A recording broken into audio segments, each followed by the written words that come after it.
Procrastinar. Aquela mania, aquele hábito de deixar tudo para depois, de adiar, de fazer na última hora. Vamos dar um basta nisso, porque a procrastinação pode levar à ansiedade, pode levar à angústia. E a gente acabou de falar sobre saúde mental. E aí eu convidei a Narla Peixoto, que é consultora em desenvolvimento humano, que está aqui com a gente hoje para te mostrar o passo a passo. Narla, muito obrigada. Antes da gente começar, por que a gente procrastina? Oi, Mônica, bom dia a todos os seus telespectadores, é um prazer estar aqui.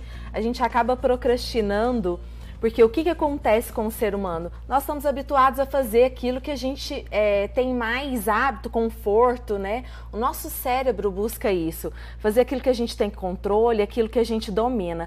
Então a gente vai adiando as coisas por várias questões e até mentais, viu, Mônica? O que acontece? A gente tem medo de julgamentos, a gente tem medo de não entregar de uma forma perfeita e aí a gente vai deixando para depois, isso causa sofrimento, acaba tendo um desequilíbrio mental, emocional, porque a gente se cobra por não alcançar os nossos objetivos e as nossas metas. E aí, com a ajuda da Narla, que sugeriu esse tema, a gente vai trazer para vocês agora o caminho, para que a gente possa parar de adiar a nossa vida, né? Vou pedir para o pessoal colocar aqui o material que a Narla nos mandou. Por onde eu começo? Então, vamos pensar no seguinte, Mônica, quando a gente fala, né, como é que eu paro de procrastinar?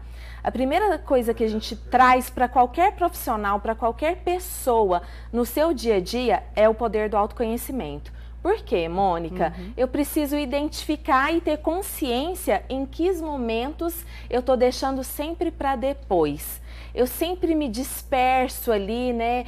Então, assim, e vou buscando outras atividades que não aquelas que são importantes e prioritárias. Então, autoconhecimento é tudo. Reconhecer em quais comportamentos e momentos eu deixo de fazer aquilo que é importante. Lista para chegar.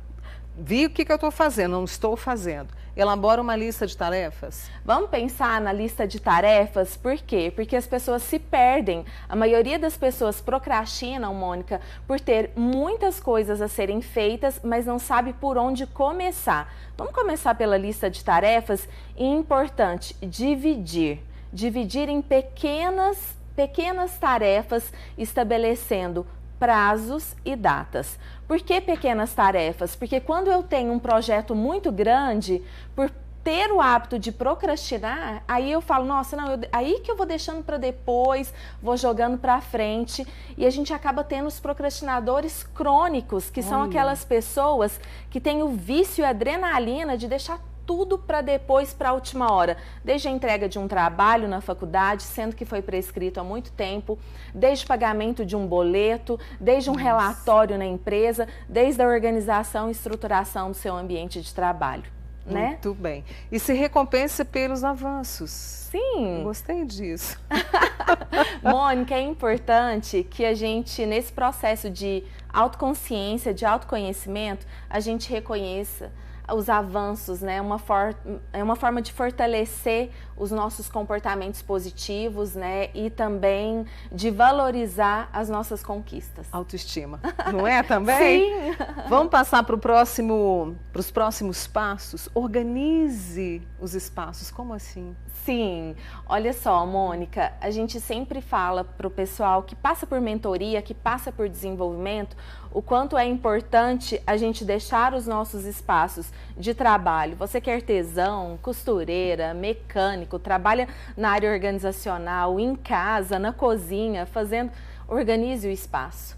Porque quando a gente chega num espaço que está desestruturado e não pronto para receber, para que você faça, a gente acaba procrastinando e desanimando. Então a gente sempre fala, organize o espaço, porque ele vai te receber ali pronto para poder fazer o que você precisa alcançar, o que você precisa ali ter como objetivo, né? Depois que eu organizei o meu espaço, isso aqui eu gostei muito, evitar pensamentos extremos, perfeccionismo, isso atrapalha demais. Atrapalha muito, porque a gente fala do procrastinador, ele sempre vai deixando para depois, porque ele quer tudo muito perfeito, tudo muito correto, ele tem dificuldade de lidar com frustrações, com críticas, com erros, E uma coisa, uma cobrança muito interna. Então, por isso que a gente fala, identifique estes pensamentos, que são pensamentos distorcidos e acabam impactando e a gente levando ainda mais a adiar aquilo que a gente tem como objetivo. Esse também é um passo importante, saber dizer não.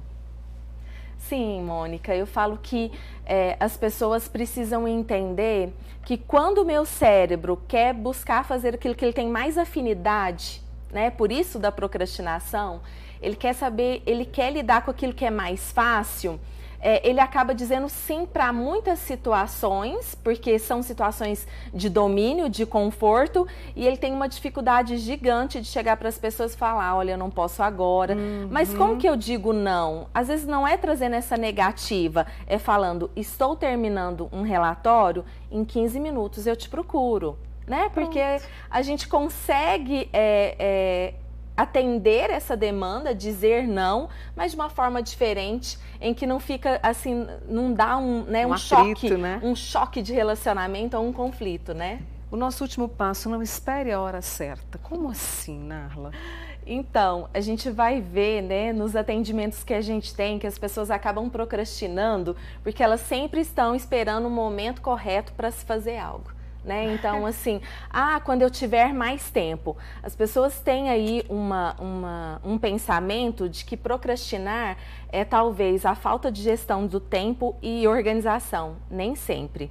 Por uma cobrança interna nossa, por um perfeccionismo ou por distorções do pensamento, a gente acaba falando, depois eu faço, quando eu estiver no momento correto, quando tiver tudo pronto. E a gente nunca vai ter esse momento, viu, Mônica? Você sabe que diante desses 6 passos que você trouxe pra gente, que eu gostaria até depois de compartilhar também nas nossas redes sociais, eu me lembrei de uma amiga, da Ana Cristina, que ela diz o seguinte, eu acho que, veja se tem a ver com a procrastinação.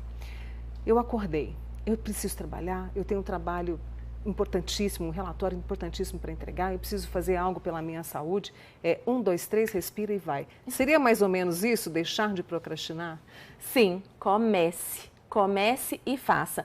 Um passo de cada vez, entendendo de que forma que eu avanço naquilo que eu quero, naquilo que eu tenho como desejo, né, de alcançar na minha vida. O importante é que quando eu não consigo alcançar esses objetivos e começar, que eu procure ajuda né? de um profissional especializado. Ele vai entender os gatilhos e os mecanismos de defesa do seu cérebro para não pensar de forma estratégica, para não lidar com prazos e com processos. A gente está falando muito dessa questão profissional, mas a procrastinação pode vir na vida pessoal. Eu vou adiar a minha vontade, sei lá, de terminar um relacionamento, de começar um relacionamento? Isso também tem a ver? Mônica, em todos os aspectos a gente fala de procrastinação. Desde atividade física, a mudança de um hábito, a leitura, a um idioma, a estudar, a escola, né, ali fazer um curso superior. E em todos os aspectos a gente vê que a procrastinação tem impacto na gente, porque ela se depara, é uma condição humana nossa. É lógico que eu vou querer bater no soneca do meu do despertador, né? Do meu despertador e de repente, né, falar, me dá mais alguns minutinhos aqui, porque de fato a gente quer as situações que são confortáveis para nós. Então, nos aspectos pessoais, principalmente, a procrastinação aparece muito e é aí que a gente precisa começar com o autoconhecimento, identificar os nossos pensamentos, comportamentos e a forma como a gente lida com isso. Tem um perfil de procrastinador? Tem? Nós temos, né? Nós temos algumas pessoas que acabam ali, num aspecto, na organização, assim, eu que trabalhei a vida inteira na área organizacional, a gente consegue identificar um pouco mais. Principalmente aqueles que já têm uma questão um pouco mais avançada de ter, de repente, um perfil dependente. Né? Por quê? Porque a procrastinação está ligada à tomada de decisão. E quando isso causa um sofrimento, quando eu tenho dificuldade ou quando eu preciso de outras pessoas para tomar decisão. E aí a gente vai ver um perfil, entre aspas, alguns perfis que têm mais dificuldade com a procrastinação.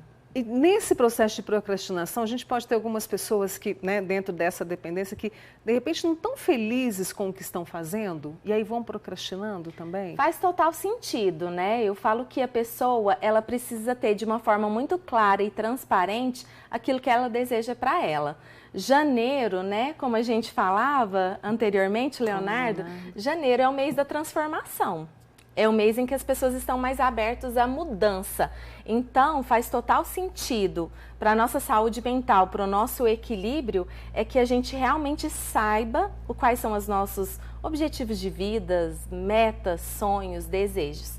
Então, tudo isso tem a ver com a procrastinação, porque realmente eu preciso entender e compreender aquilo que eu desejo para a minha vida. Eu trouxe até uma agenda, vou até pegar aqui na minha mesinha, eu até mostrei pro Leonardo Abrão, porque eu gosto muito de agenda, assim, sabe? E às vezes eu preciso até me corrigir também, mas aquela listinha de tarefas, eu posso escrever tudo aqui, não é? Para ficar mais claro, para eu poder visualizar melhor. Olha, eu sempre falo para o pessoal, principalmente para as pessoas que passaram por processos de desenvolvimento comigo, Mônica, nas empresas, né? Nem que seja num pedaço do papel de pão, lembra desse? Lembro demais. O que é importante é eu ter clareza disso e que isso esteja em um ambiente que constantemente eu veja. Que eu tenha clareza do caminho que eu quero percorrer, porque certeza de tudo a gente nunca vai ter. Não tem. Mas para procrastinar, que eu tenha uma clareza daquilo que eu quero para mim. Então, eu escrever as minhas metas, os meus objetivos numa agenda, já é um passo para a gente evitar a procrastinação. Eu listar os pequenos atos e atitudes que eu vou ter para alcançar esse objetivo. Muito bem. Conversa boa com a Narla Peixoto, que é consultora em desenvolvimento, trazendo para a gente um basta na procrastinação para a gente começar agora. Tá bom? Narla, obrigada mais uma vez. Você é sempre muito carinhosa, viu? Eu obrigada. Que agradeço, Mônica. Tá? E um lindo ano para você. Um lindo ano para todos nós. Que seja um ano de muita atitude e ação, né? Verdade, gostei disso. Um beijo, viu? Beijo. Obrigada.